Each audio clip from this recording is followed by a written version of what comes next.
just a few short days away from General Conference, and I don't know about you, but I love this time of year. It's like Christmas, but instead of presents, we get revelation. So today, we're talking about fun and meaningful ways to prepare for General Conference. Before we get started, I'm in the lobby of my ward, and our elders were just leaving, and I was able to capture a quick video of their testimony about what they do to prepare for General Conference. So stay tuned till the end to hear what they have to say. Where are you watching from? And do you have any favorite General Conference traditions? Segment 1, why prepare? Okay, let's be real. General Conference can be amazing, but sometimes if we're not prepared, it can feel like sitting through a long Zoom meeting. So why prepare? Because when we do, we're not just listening, we're receiving personal revelation.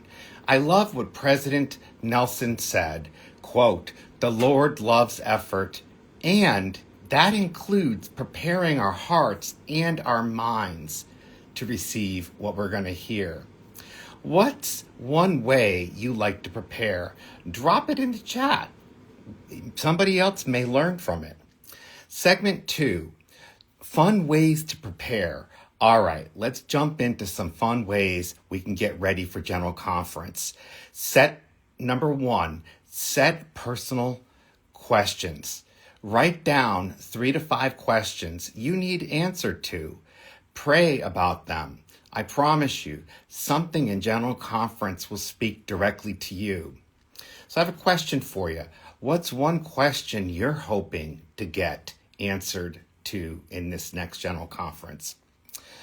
Number 2, and this is a fun way, I've been doing this for many years, and I don't think I've ever shared this with anybody before, is to do conference bingo. Make a bingo card and write down things like faith, second coming, temple, Jesus Christ. And when you hear them, mark them off. And I have a question for you. What words would you put on your bingo card? The number 1 word I would put is second coming and the return of Jesus. I guess that's what I'm feeling. Number 3, pre-conference predictions. Guess what the biggest theme will be? I'm thinking it's going to be temples, covenants, and the second coming. What do you think? Number 4, themed food. Make conference cinnamon rolls or eat something inspiring by a speaker's home or country. Any food ideas? Hey, I'm not a good cook, so I kind of rely on just nuts and berries and cheese and crackers. That's easy for me to prepare. Number 5, prophet and apostle studies. Who here knows a fun fact about President Nelson or another apostle? Did you know that President Russell M. Nelson was a world-renowned heart surgeon before becoming an apostle? He was part of a team that performed the first open heart surgery in Utah. So when he talks about matters of the heart, both physically and spiritually, you know he really knows what he's talking about. Number 6, music, playlist, and temple trips. Listening to hymns before conference or visiting a temple can bring the spirit. Has anyone done this before? For me, music. When I go to the temple and I'm driving to the temple, I'll shut off the radio and I'll listen to the Tabernacle Choir or BYU Vocal Point or something that's inspirational that invites the spirit. Segment 3. Okay, before we wrap up, I have a fun challenge for you. Pick one of these prep ideas and actually do it before conference. Then tag me, whether it's in your Instagram story or feed, or in a comment, and I'd love to see what you're doing because I think a lot of us can be inspired together. And if you're up for an extra challenge, invite a friend to watch General Conference with you. All right, before I go, final question. What are you most excited for about General Conference? For me, it's, and the poster just fell off on the door. That was kind of freaky, scary. There's a women's conference happening, and I'm here alone in the church building, and I'm like, okay, what just happened out in the lobby? Bear with me. I know I'm protected. And it fell off again. Just dangling with one piece of tape. I'll have that fixed for tomorrow morning before church starts. I want to share something personal. As a convert to the church, I can say without a doubt that General Conference has been a life-changing moment for myself. I felt the Spirit so strongly through the words of living prophets and apostles. There has been times when I was struggling or searching for answers, and I thought that through conference I received exactly what I needed, something in the way I didn't expect.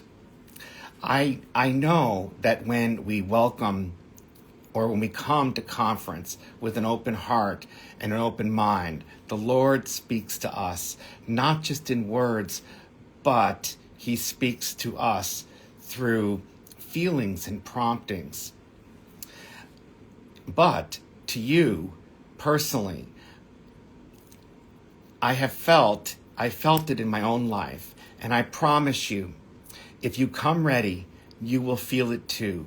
I love this gospel. I know that Jesus Christ is at the head of our church, just like it says on the front of every chapel. His name's on it. I know that his prophets and apostles are called to lead and guide us, and I am grateful for the chance we have to hear from them. So let's get ready for General Conference, because I know it's going to be amazing. And as I promised, I'm going to share with you that video. My friend Mary says, "Hi, Dennis. Thank you for sharing your testimony." Anytime, Mary. I love doing that. So let me get that video from and I'm going to check on that fallen poster. Here you go. Gotta make sure my volume's up before I share it. Okay. Elders have a few words of wisdom as to how they like to prepare for General Conference. Yeah, some of the ways that I like to prepare for General Conference is I'll pray and I'll fast and I'll see what God has for me. Yeah, I think for me is like coming up with questions. Questions are always good, and then you like write them down, and you have your notebook and everything. You just write all your answers, the revelation that you get. It's great. Awesome. Elders have a few words of wisdom as to how they like to prepare for General Conference. There we go. So I got my poster that was fell off the wall. There's a women's conference I think happening locally. It was taped to the door, and it literally, actually, you can look at this. Let me turn this around so you can see where it was taped. Here's the tape marks, and it just literally came off while I was going live right here. That's it. So I pray that you enjoy, it's not turning around. I pray that you enjoyed this quick little message I prepared, and I promise you I'll have it on my YouTube channel for tomorrow morning, so you guys can watch it if you haven't seen the full video. And I'm so grateful for the elders who shared their message. Have a great night, and bye for now.